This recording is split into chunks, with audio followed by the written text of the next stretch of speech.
Have you ever met a woman who couldn't stop thinking about you, and you didn't even know why? What if I told you there's a psychological switch you can flip, where she starts chasing you, needing to solve the mystery you've become even if you barely said a word? Stick with me, because what I'm about to show you isn't a trick, it's a trigger. Let me ask you something. Have you ever texted her and then just waited, felt that itch in your chest, that twitch in your thumb, waiting for her reply? Now flip it. What if she was the one waiting? Because here's the thing. The moment you become predictable, you become disposable. Human beings, especially in romance, aren't addicted to comfort. They're addicted to anticipation. Not knowing what's coming next is what fuels curiosity, craving, and, ultimately, obsession. Mystery isn't about playing games. It's about disrupting the script. Let me tell you a story. A guy I knew, we'll call him Jason, was the classic nice guy. Smart, kind, reliable, predictable to the point of boredom. He met a woman at a gallery opening, let's call her Tessa. Intense eyes, wicked smile, fiercely independent. They clicked. For 2 weeks he did everything right. Daily texts, compliments, morning coffee drop-offs. Just thinking about you notes. She faded. Fast. He came to me, confused. I treated her like a queen. I made it clear how much I liked her. And there it was. He showed all his cards before the second round had even started. No tension, no chase, no mystery. Now contrast that with another guy, Dylan, same woman. He met her at the same event 2 weeks later. They had one intense electric conversation. Then he vanished, not rudely, just enough he didn't flood her inbox. He didn't reveal every corner of his soul on night one. He left questions hanging in the air, stories unfinished. A smile that hinted at more, and she chased him. Why? Because her brain couldn't close the loop.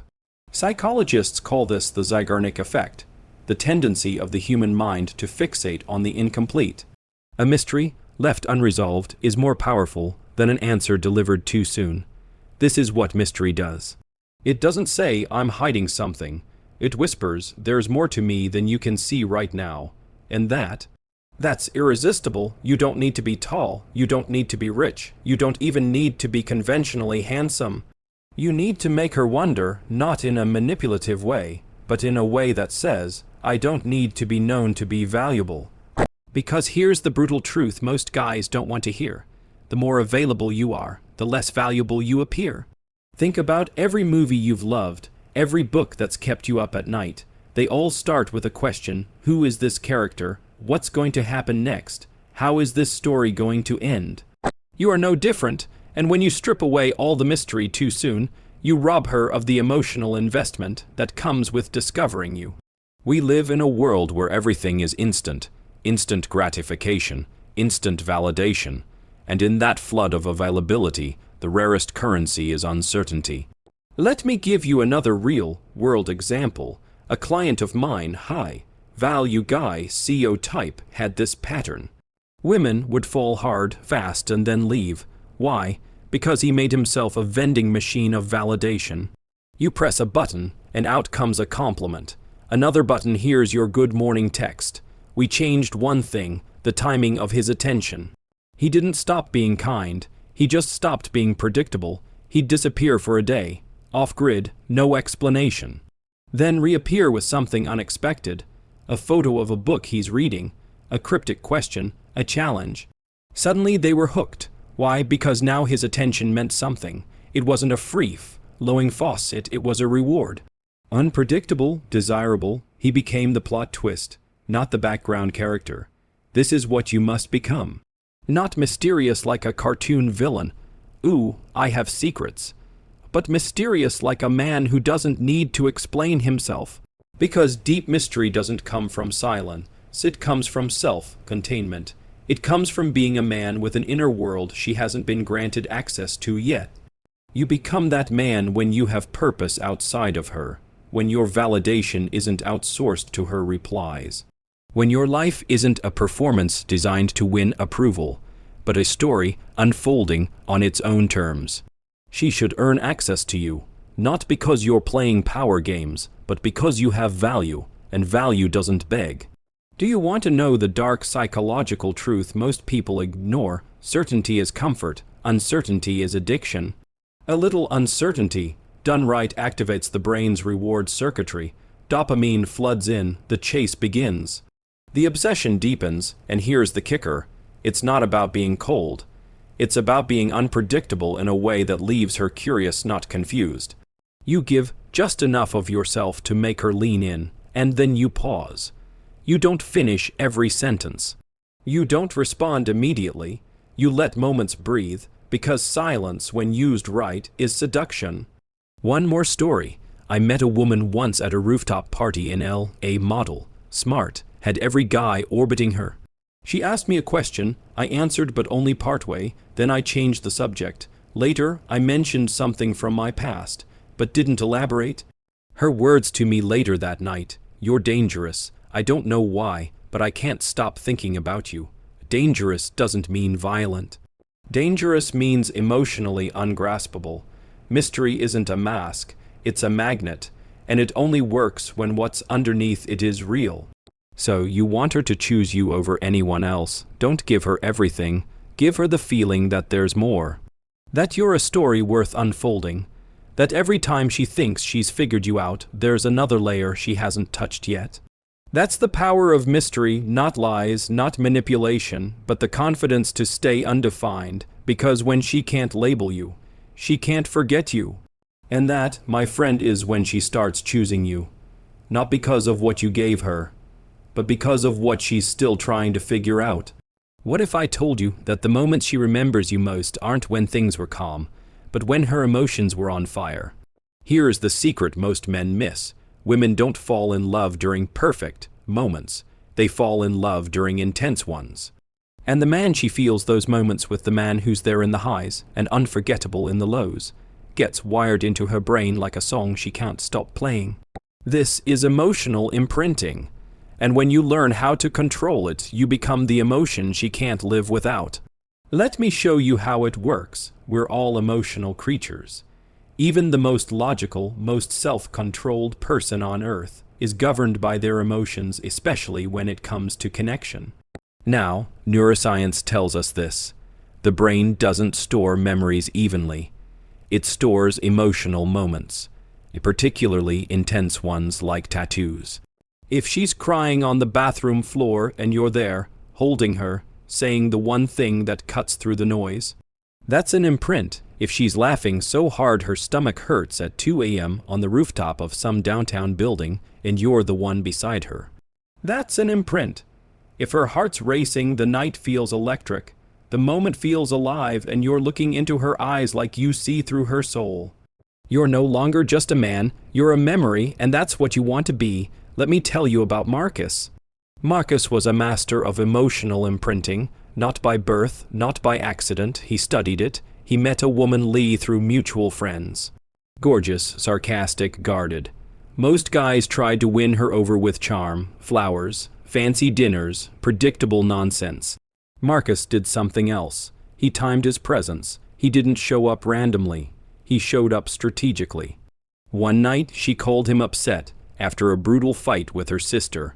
Most guys would have offered solutions. He didn't. He said, "Tell me everything. I don't care how long it takes." He let her cry, then he made her laugh through the tears. Then he told her a story about a similar fight he had with his brother. Boom, emotional mirroring. That night, her brain started associating her emotional release, her vulnerability, her safety with him. Weeks later, when she got promoted and was high on adrenaline, guess who she texted first? Not her girlfriends. Marcus, because now, the highs and the lows both had his name etched in them. Controlled emotional imprinting is not about being there all the time. It's about being there at the right time. Let me hit you with some science. The amygdala, the part of the brain that processes emotions, becomes hyperactive during emotional surges. Whether it's joy, fear, anger, or excitement, when she's in that state, the brain is literally creating stronger memory links. This is when the imprint happens, but here's the twist. You don't need to wait around for these moments. You can create them. Controlled imprinting means you're not just a passive emotional support dog. You engineer emotional peaks. How? Take her somewhere unexpected. somewhere with a little adrenaline, a night drive with music she's never heard, a spontaneous midnight swim, a heated debate about something that matters to her, even a moment of silence that forces her to feel instead of speak. The moment you shake her out of emotional autopilot, her brain lights up and starts connecting the surge to you. You're now part of her wiring. One time I met a woman. Sienna smart, too beautiful for her own good, emotionally cautious. Our first real connection didn't come over drinks or dinner. It came in a bookstore. She was telling me about how she used to read to her mom as a kid. Her voice cracked. Most men would have comforted her. I paused. Then I said, "What book would break you right now if you had to read it out loud?" She froze. She smiled. She teared up again. She leaned in. Boom, anchor dropped. She never forgot that moment. Because here's what no one tells you. The brain doesn't fall in love with people. It falls in love with how people make it feel. Your job isn't to be perfect, it's to make her feel deeply, and then subtly associate that feeling with your presence.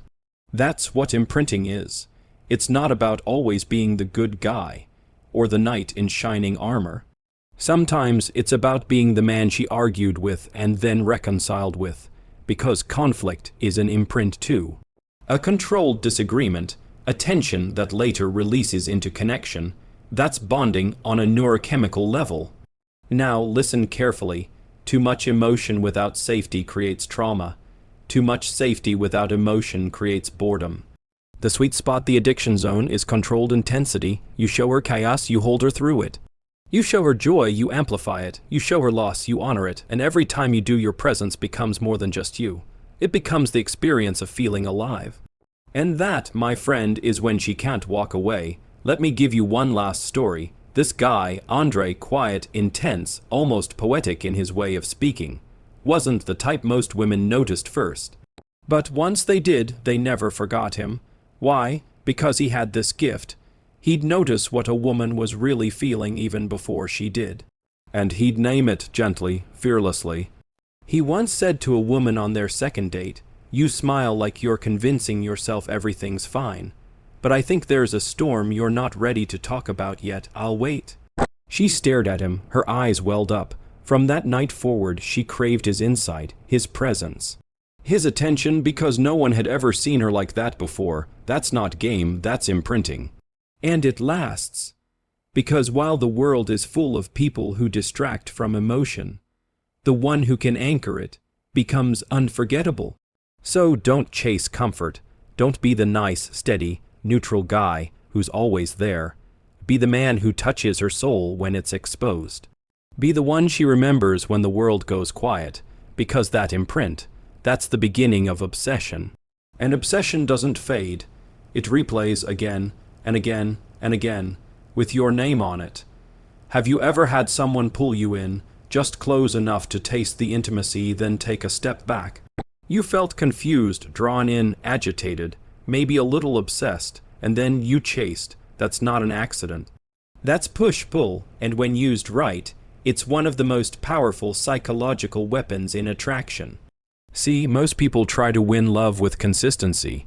Predictability, stability, availability sounds sweet, right? But it's the emotional equivalent of lukewarm water, safe, bland, forgettable. The human brain doesn't crave consistency. It craves contrast. What turns people on isn't the steady rhythm of emotion. It's the tension, the unpredictability, the high of connection, followed by the slight ache of distance. That's what makes it addictive. It's the emotional equivalent of a slot machine. Pull the lever. You don't always get a jackpot, but when you do, it feels incredible. That's the pattern you want to create. Give, then pause, lean in, then lean back. It sounds simple, but when you get it right, it creates a loop in her mind that's almost impossible to turn off. Let me show you what that looks like in real life. There was a guy I coached once, Max, tall, charismatic, not classically handsome, but had that unpredictable spark that made women lean in. He met a woman named Eva, bold, independent, the kind who says she doesn't play games, but gets bored when there aren't any. First night they met, Max was magnetic, funny, engaged, totally locked in. He asked questions that went deeper than surface level. Made her laugh, made her pause. She told her friends there's something about him. The next day, she texted. Max waited. He didn't respond for 8 hours. When he did, it wasn't a lame excuse, it was something intriguing. Just got back from the beach, the sunset hit different today. No sorry, no neediness, just presence. She was confused, intrigued, drawn in. The following weekend, he invited her out. Romantic rooftop. Deep conversation. Eye contact that melted through her defenses. She left that night thinking, I'm in. The next week. He went quiet, no drama, no explanation, just absence. Her mind raced. Did I say something wrong? Is he seeing someone else? Why am I thinking about him this much? Boom, pull. Because when someone pulls away just after giving you emotional intimacy, your brain panics. It wants to restore the connection. That desire becomes obsession. This is not about being manipulative. It's about understanding that attraction isn't logical. It's biological. There's an actual neurochemical cocktail that gets brewed during push-pull. When you give affection the pull, the brain releases dopamine and oxytocin. Feel? Good bonding chemicals. Then when you create distance, the push, there's a drop. The brain starts craving another hit. That craving becomes focus, and that focus becomes emotional investment. In short, push-pull creates chemical hooks. And the person who masters it owns the frame. Let me give you another example. A friend of mine, we'll call her Danny, once told me about this guy she dated for just a month. They'd go on incredible dates. He'd hold her face when he kissed her. He'd tell her things that made her feel seen. Desired, but he wasn't always available. He wouldn't text her all day. Sometimes he'd cancel plans, but when he showed up, he was there. Focused, present, intimate. She told me, I don't know if I ever even liked him that much. But I couldn't stop thinking about him. I was checking my phone all the time. Why? Because he created tension, and tension isn't a problem. It's the secret sauce. Tension is what every romance novel is built on. Every Netflix series, every passionate love affair. And when you become the source of that emotional roller coaster, you become the obsession. But here's the warning most men don't hear. Push-pull only works when your pull is genuine. You can't just be cold and distant. That's not push-pull, that's emotional constipation. The pull has to be felt, she has to feel seen. Desired, understood, like you get her in a way no one else does. And then, once she's opened that door, you take a graceful step back. No anger, no need for explanation.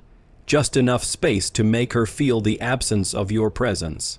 That's the space where she starts chasing. Push-pull isn't just a seduction tool, it's a dominance pattern. You control the tempo, the rhythm, the emotional oxygen, and when done right, it doesn't just make her interested. It makes her invested. Let's go deeper. There was a psychological experiment done with pigeons, classic operant conditioning. 2 groups. Group A, the pigeons got food every time they pressed a lever. Group B, the pigeons got food randomly, sometimes yes, sometimes no. Guess which group pressed the lever more? Group B, by a landslide. Why? Because uncertainty creates obsession. The random reward, the unpredictable payoff, wires the brain to seek more. Humans work the same way. If she always knows how you'll respond, if she always gets the same amount of affection, the spark dies.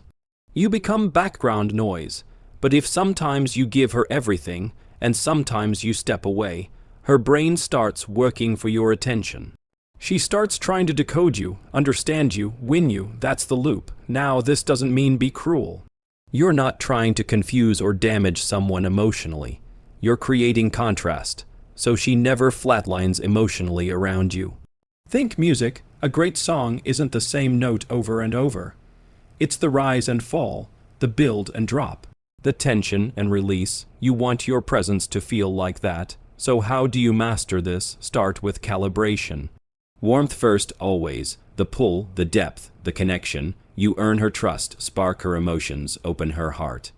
Then, you disappear just slightly. You miss a call, you respond late, you cancel a plan and replace it with mystery. But when you return full, present, masculine, controlled. You become the storm and the calm. And the more you master that rhythm, the more her emotions become tied to you, until, eventually, you're no longer just a man, you're her dopamine dealer. Her emotional high, the silence that drives her crazy, and the voice that brings her peace, because in the end, it's not about playing games. It's about understanding the game her heart is playing and knowing exactly when to pull her close, and when to let her chase you into the dark. She's used to men chasing her, DM overflowing, compliments thrown like pennies in a fountain, guys offering their attention for free like it's on clearance. So when you don't chase, when you don't orbit her like some lovesick planet, she notices, because something deep in her brain lights up. Why isn't he reacting like the others? That's scarcity. The power of being rare, and it's not just attractive, it's magnetic. You see, the most irresistible men aren't always the richest, tallest, or most genetically blessed. They're the ones who understand one truth: we value what we can't easily have. Psychologically, it's simple. Scarcity increases perceived value. This is hardwired. It's the reason people line up for limited edition sneakers. It's why diamonds are worshipped. It's why you want the person who seems just out of reach, not the one begging for your time. Now apply that to dating. If you're always available, constantly texting, showering her with attention from the start, you become plentiful, common, disposable. But if you hold your ground, live your life, protect your time and attention like they're precious, you stand out, because here's the twisted irony: the less attention you give initially, the more she wants to earn it. Let me tell you about a guy named Julian. He wasn't flashy, no sports car, no Instagram thirst traps. But when women were around him, they leaned in, always trying to decode him, always wondering where his mind was. Why? Because Julian never tried to impress. He didn't chase. He didn't flood their phones. He had this calm energy, like his world was already full, and if you entered it, you had to bring value. One night, a woman at a party, classic center of attention type, tried to spark conversation with him. He nodded politely, gave a sharp comment, and then walked away mid-sentence to greet someone else. She was stunned. Her ego dented, her curiosity activated. 15 minutes later, she found him again. This time she chased. Because he was rare. He didn't act like a man starving for validation. He was the meal. This is the scarcity principle in action. If she feels like she already has you, she won't fight for you. But if you're just out of reach emotionally, mentally, energetically, you become a prize. And here's the secret. It's not about being arrogant or rude. It's about having your own orbit, your own center of gravity, your own standards. You don't drop everything for a pretty face. You don't try to win her over. You let her feel that you're not afraid to walk away. That's rare. That's power. Here's a real story. A woman named Claire once told me about a guy who haunted her thoughts for months. They met at a mutual friend's dinner. Great chemistry. She flirted. He smiled, gave her just enough attention, then excused himself. She expected a follow-up, a text, a DM, something. Instead, silence. She found herself checking his stories, clicking through his profile, wondering, did I imagine the spark? Why isn't he chasing me? Finally, she messaged him. He responded 24 hours later, short, calm, no exclamation marks, no emojis, and still, her attraction skyrocketed. Not because he was trying to play her, but because he clearly wasn't hooked by default. He wasn't desperate. He wasn't needy. He had options, and he carried himself like a man who didn't give his time away like loose change. Scarcity doesn't mean silence. It means selectiveness. It means you don't text her good morning unless you want to not to keep her attention. It means you don't say yes to every invite. You say yes when it aligns with your priorities. It means you live a life full of purpose, passion, and direction, so she feels the gravity of being invited into it. Here's something most guys get backwards. They think giving more equals getting more, so they overshare. Overtext, overexpress, but all that does is signal low value. Scarcity flips that. It says, I'm not here to convince you. I'm here to live my life. you're welcome to join, but not by default. Now let's talk biology. Dopamine, the want chemical, isn't released when we get something. It spikes when we're pursuing something. This is why she's more excited to text you back when she's unsure how much you like her. It's why her heart skips when you finally message her after a few days of absence, because she's been craving it. The moment she feels your energy retreat, just slightly, her body starts to seek it. That's scarcity working like a drug. But let me be clear, scarcity doesn't mean being cold, passive, or manipulative. It's not about withholding love to punish. It's about positioning. You show warmth, depth, connection, but you don't cling. You flirt, then disappear into your purpose. You give her a taste, then go back to your mission. You remain a little unpredictable, not because you're afraid of love, but because you value yourself. When you master that balance, she doesn't just want you. She wonders about you, and wondering is the birthplace of obsession. Want another story? There was this entrepreneur, Lucas, who met a woman while speaking at a tech event. She was successful, sharp, used to men trying to impress her with numbers and status. But Lucas, he didn't even mention what he did. He just asked her questions no one else did. She gave him her number. He didn't text for a week. Then finally, one line. Ever tried Ethiopian food? That's it. No build-up, no validation, seeking, no over-explaining. She replied in 10 minutes.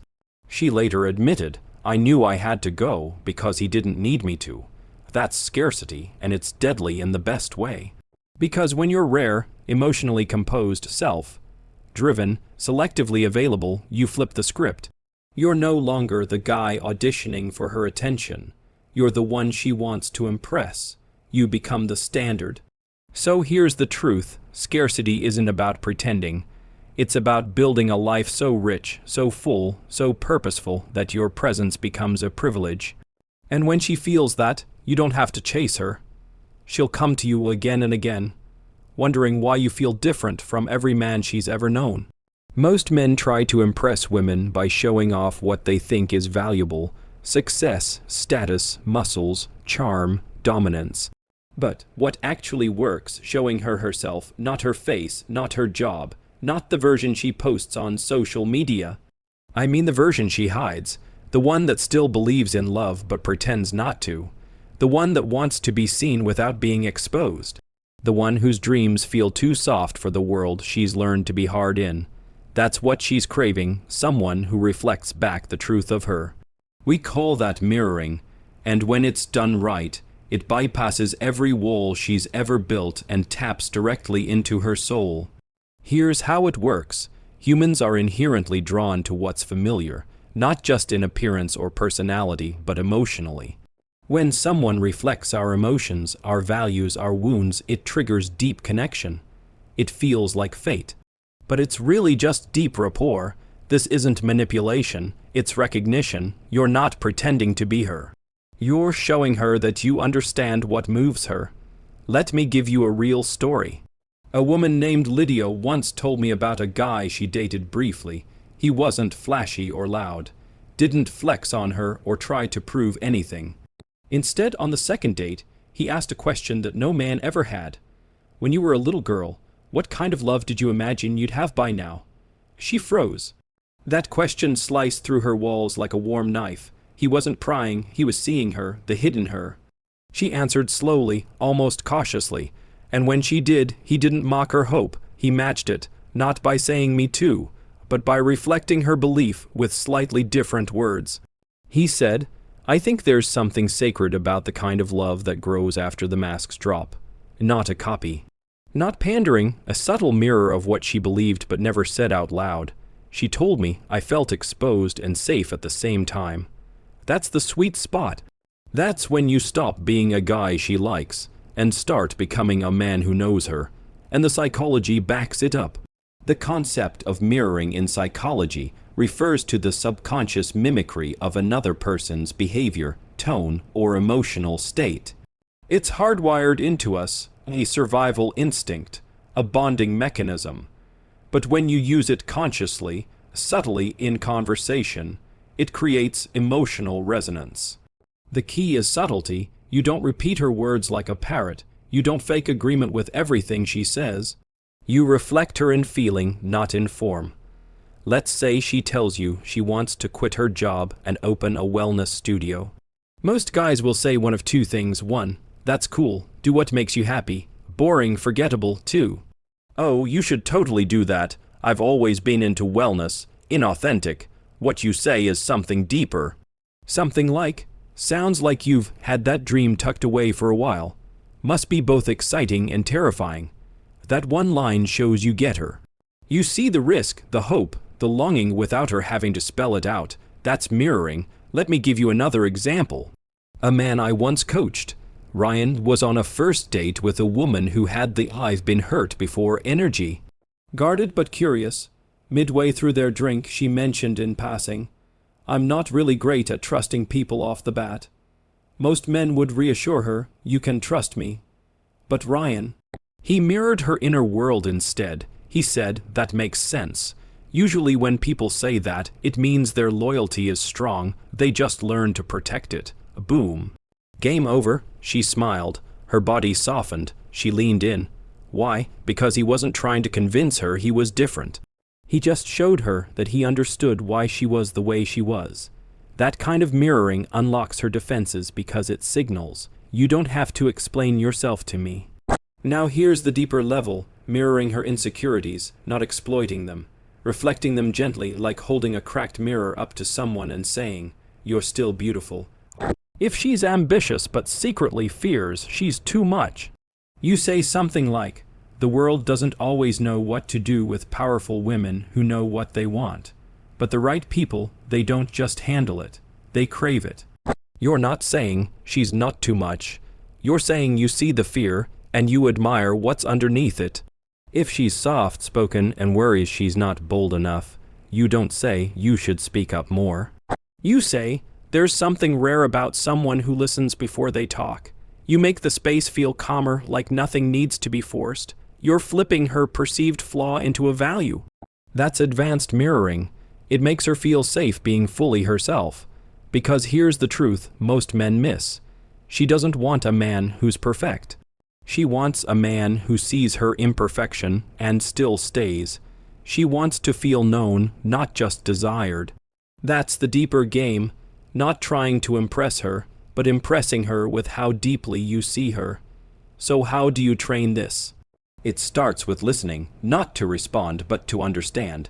Listen to the words she chooses, the hesitations, the stories she repeats, the little cracks in her voice when she talks about her dad or her past, or the way she had to become strong because no one else showed up. Find those emotional fingerprints, then reflect them, not with clichés, not with fixes, but with recognition. She says she's always been the caretaker in her family. You say, that sounds exhausting. You've probably had to be strong for people who never asked how you're doing. She says she's afraid she'll never find something real. You don't say you'll find it. You say, feels like you've already tasted something real once, and now anything less feels fake. It's not about solving her problems. It's about showing her she doesn't have to hide them around you. That's the highest seduction, not control, not power, not even attention. It's emotional attunement. It's seeing her not for who she shows the world, but who she really is behind the performance. And when you do that, you don't just get her attention, you get her trust, her softness, her loyalty. Because in a world of men trying to be seen, you become the man who sees.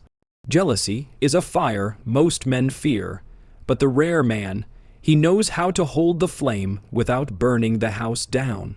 Because there's one truth in human psychology that cuts through every defense, every filter, every illusion of indifference. We desire what others already desire. That's the core of triangular attention. You, her, and someone else. Not for drama, not for games. But to trigger the primal part of her brain that whispers, if others want him, maybe I should want him more. This isn't manipulation, it's psychology. And it goes deeper than attraction. It activates competition. Let me show you how. We all have a built-in social radar. It's how we assess value. We subconsciously rate others based on how others react to them.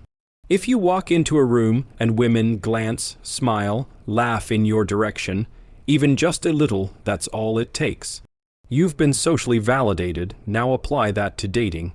When she senses that other women see you as a catch, her mind shifts. You're no longer a potential option, you're a limited resource. Scarcity is powerful, but scarcity with proof of demand. That's nuclear. Let me tell you about Jason. He was average, looking well dressed, sharp with his words. But what set him apart? He never entered a date trying to win a woman. He entered with the vibe that others already had tried, and some still wanted in. It was never in what he said directly. It was the way he'd mention mid-story. My ex still texts me every now and then. She always hated this bar, though. He wasn't bragging. He was signaling. He dropped cues that he was desirable, not just in the past, but right now, and it worked. Women leaned in, tried harder. Why? Because now they weren't just choosing him, they were competing for him. That's triangular attention. Her, you, and the invisible ghost of another woman. It could be real. It could be implied. It could be as simple as her seeing another woman smile at you while you're ordering drinks, or hearing a name in your story that clearly had history behind it. That little flicker of curiosity, that tiny moment of who was she, it rewires everything. Now some will say, but doesn't that make her feel insecure? Only if you overdo it. Only if you flaunt it.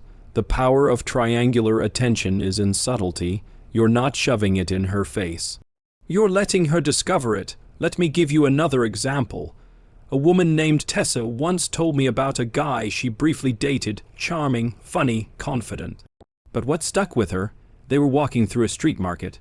A girl he clearly knew from before walked past, smiled, and said, "Still making girls fall for you, huh?" He just smirked, said nothing, and kept walking. Tessie said her stomach dropped. Not because she was jealous yet, but because something clicked. He's not just charming with me, he's charming, period. That moment changed how she saw him. He went from Guyon, a date to man, with options, from sweet to socially magnetic. Suddenly, she had to earn his attention instead of assuming she already had it. That's the emotional flip you want, but here's the warning. There's a thin line between creating desire and creating drama. Triangular attention only works when you remain composed, unaffected, playful, if you ever use it to provoke, punish, or manipulate.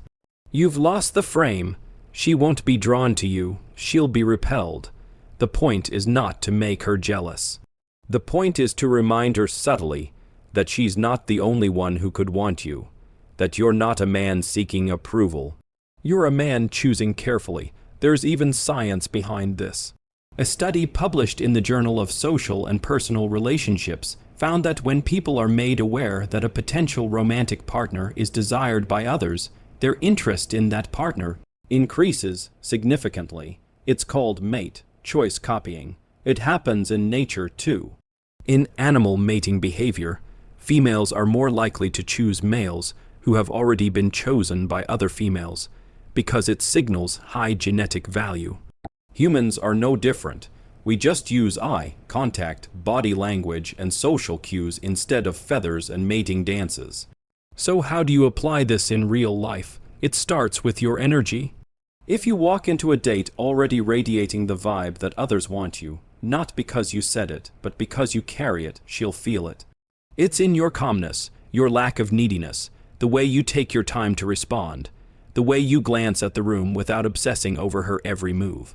Then you layer in the subtle cues, stories with unnamed women. She once told me that, "I used to date someone who always said, 'You never explain too much.' You never flaunt, you let the story linger, or when she asks, 'So, are you seeing anyone else?' you don't say no. You say, 'I'm exploring, but I'm not in a rush to settle until it feels like it fits.' That one line says it all. Yes, I have options.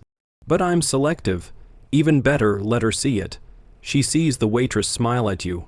She sees your phone buzz and you don't flinch. She sees the girl across the bar do a double take. You don't respond, you don't react, you just keep your attention where it is until it's earned. Because that's the final layer of triangular attention, restraint. You can have options, you can have interest. But you don't give your focus easily, she has to rise to it, and that creates tension, not drama, addictive tension.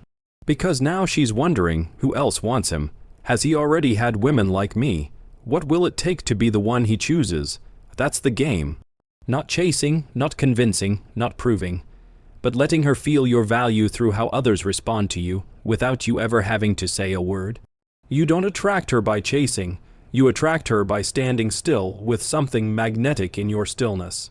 The man who becomes the prize doesn't ask, does she like me? He asks, does she fit into my life? And that single shift from pursuer to chooser changes everything. Because women aren't just drawn to men who look good or sound smooth. They're drawn to men whose very identity whispers, I don't need you, I'm complete, but I could choose you if you show me you're rare. That's identity framing. You don't tell her your high value, you don't list your accomplishments, you let your identity leak into every action, every pause, every unspoken standard. It's the difference between the guy who says, I'm different, and the one who never has to say it because she feels it. Here's what most men do wrong. They lead with attraction, with effort. They try to perform, impress, entertain, but the man who frames himself as the prize never overreaches. He offers presence, not performance, and purpose, not pursuit. Let me show you what that looks like in real life. A guy I knew, Marcus, wasn't flashy. Didn't dress like a baller, but women flocked to him. Why? Because Marcus had an identity built on something bigger than women. He ran a nonprofit, woke up at 5 a.m. to train, traveled solo, read endlessly. His life was already full, not busy full. When he met women, he didn't lead with any of that. He asked thoughtful questions. He told stories that hinted, not bragged. And when he talked about his life, it wasn't look at what I've done. It was, this is the path I'm on. One woman he dated said, with him, I felt like I had to earn a place in his world, not because he made me feel small, but because his world was already moving. That's what identity framing does. It makes her feel like she's meeting a man in motion, and people in motion are always more attractive than those standing still. Psychologically, it taps into a principle called preselection. People are drawn to those who already appear chosen by life, by others, by purpose. When your life radiates direction, it sends a deep subconscious message. This man doesn't need me to complete him. He's already enough, which means being chosen by him means more. Let me give you a personal story. I once met a woman who was used to being chased. Gorgeous, magnetic, used to attention.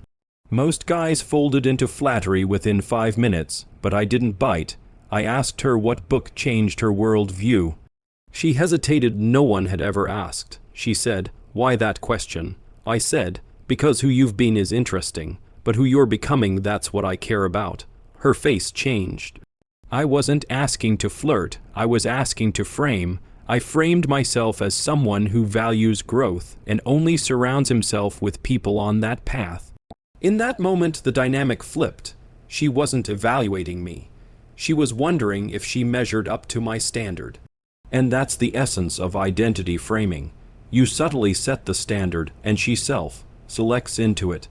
No chasing, no flexing, just holding your frame. Now here's what that doesn't mean. It doesn't mean arrogance. It doesn't mean playing hard to get just to play games. It means genuinely being centered in your mission and letting women witness that without needing their approval. Think of it this way, a man with options doesn't talk about options. He shows it in how he doesn't overinvest too quickly. He doesn't rearrange his life for a stranger. He doesn't drop everything just because she's hot, because his time is already spoken for by his purpose. Women feel that deeply. A friend of mine, Adrian, used to cancel gym sessions, reschedule work, and rearrange his whole day just to fit around a woman's availability. They liked him at first, but eventually they lost respect. Why? Because he framed himself as a man whose world bends for anyone who gives him a little attention. He stopped that. Now when he's asked to meet up, he says, would love to. I'm free Thursday after 7 or Saturday morning. Pick one. He doesn't wait. He doesn't beg. He offers. That's a frame, a strong one. Because a man who's truly on purpose doesn't make availability his default. He's not playing hard to get. He is hard to get because his life is rich with meaning already. Now let's talk about how to build this identity if you're not there yet. It starts with removing the idea that she completes you. Let go of the fantasy that finding her is the goal. Your goal is building a life that excites you even if she never shows up. Read, train, build, explore. Challenge, don't do it for women. Do it so when women enter your space, they step into something alive. Women want to feel your depth not because you perform it, but because you embody it. That's why mystery works. Not because you're hiding things, but because your identity has layers. And every layer revealed makes her want to see more. Think of yourself like a novel she can't put down. Page after page, and the story keeps unfolding. But here's the final twist. When you truly become the prize, women don't just want you, they want to be chosen by you. And that's not about ego. It's about power. Soft, calm, unshakable power. Because a man who has framed himself as the prize never begs, never pleads, never compromises his values for validation. He doesn't chase attention. He draws it with gravity, not games. And when she finally sees you, not as a contestant in her game, but the man who writes his own rules. She doesn't want to compete with you. She wants to belong to you. The moment she thinks she has you figured out, she stops obsessing. Because certainty kills the chase, but uncertainty, that's the drug. It makes her lean in, replay conversations. Analyze your texts, seek clarity. Because her brain can't stand contradiction, and when you give her just enough mystery to trigger that internal friction, she becomes addicted to solving the puzzled you. This isn't manipulation, it's psychology, specifically cognitive dissonance, the mental tension that happens when someone holds two conflicting thoughts or feelings about a person. You say something warm, then pull back. You open up, then go quiet. You smile like you're interested, and then you talk like you're leaving. And now she's wondering, wait, does he like me, or is he just being polite? Why did that moment feel intimate, but now he's acting indifferent? What does this mean? That internal question loop doesn't end until she resolves it. And the fastest way to resolve it, get closer to you. Let me give you a real story. Illy was that kind of guy, smooth, soft, spoken, not flashy. But when he met women, he left them thinking. On one date, a woman asked him, "So what are you looking for?" He looked her in the eye and said, "Something that doesn't need to be defined too quickly, but when it's right, it defines itself." Then he leaned back, changed the subject, and started talking about a weird documentary he saw on lucid dreaming. Now here's the twist, she later told a friend. That answer drove me nuts. It was deep but also vague. I kept wondering if he was into me or just emotionally unavailable. She saw him again. And again, not because she was sure, because she wasn't. That's the power of cognitive dissonance. It's the mental itch that needs scratching. And it works best when used with precision, not chaos. Because this isn't about emotional whiplash. It's not hot and cold for the sake of being difficult. It's creating just enough contrast between your words and your behavior that she keeps trying to make sense of you. That tension is addictive. There's science behind it. In a classic 1950s study by Leon Festinger, people who were forced to act in ways that conflicted with their beliefs actually changed their beliefs to align with the actions, just to reduce the discomfort of dissonance. Now think about that in dating. If she thinks she's strong, independent, not easily impressed, but finds herself thinking about you at 1 a.m., rereading your last message, she has to justify that conflict somehow. Maybe he's different. Maybe there's something deeper here. Maybe this is real. Boom, investment. Not because you chased her, but because you unsettled her expectations of how she was supposed to feel. Let me show you how that works in a conversation. Say you're vibing. The chemistry is electric. Then she says, "Why are you single?" Most guys would say something self-deprecating or try to impress. But you say, "I meet amazing women, but the connection either fizzles too fast, or they want something I can't fake." Pause. Sip your drink, then change the subject. What did you just do? You created a minor contradiction. You could be with someone, but you're not. You meet amazing women, but no one's stuck. You want something real, but you're not settling. Now she's wondering, wait, am I going to be different? Am I the one he'll finally connect with? The brain can't resist resolving that ambiguity. Here's another one. When she compliments you, don't just soak it up. Say something like, "You're perceptive." Most people don't notice that. That implies depth, that there's more she hasn't seen. It's a compliment return, but also a tease. It subtly says, "You're close, but not there yet." Now she's motivated to see what else she's missing. You've created a small gap between what she knows and what she wants to know. And humans are wired to close gaps. There's a reason cliffhangers work in storytelling. It's the Zeigarnik effect, the brain's tendency to remember incomplete or interrupted tasks more than completed ones. Apply that to interactions. Don't overshare your life story in the first hour. Drop hints. Leave sentences open. Be just a little emotionally opaque, like, "There's a reason I don't rush relationships. Learned that one the hard way, then move on." She'll be thinking, "Wait, what happened?" But you don't explain, "Not yet." Let her earn the next chapter. Another story, John, a designer, met a woman at an art gallery.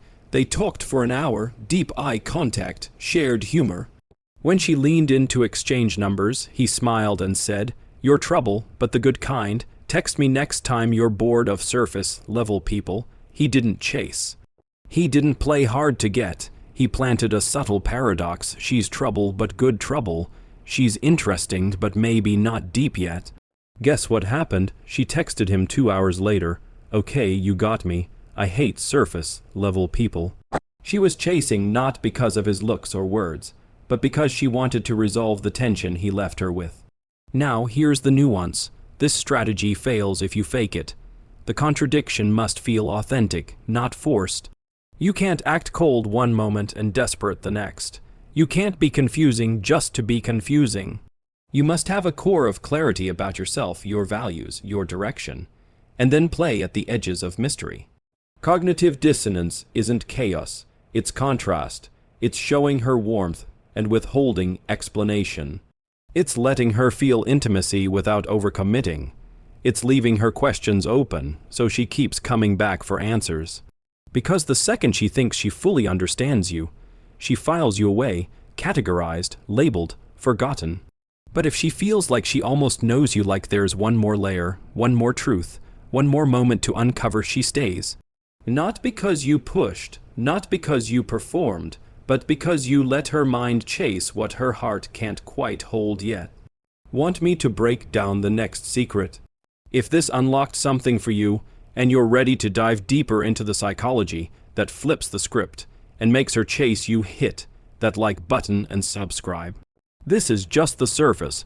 What's coming next changes the game.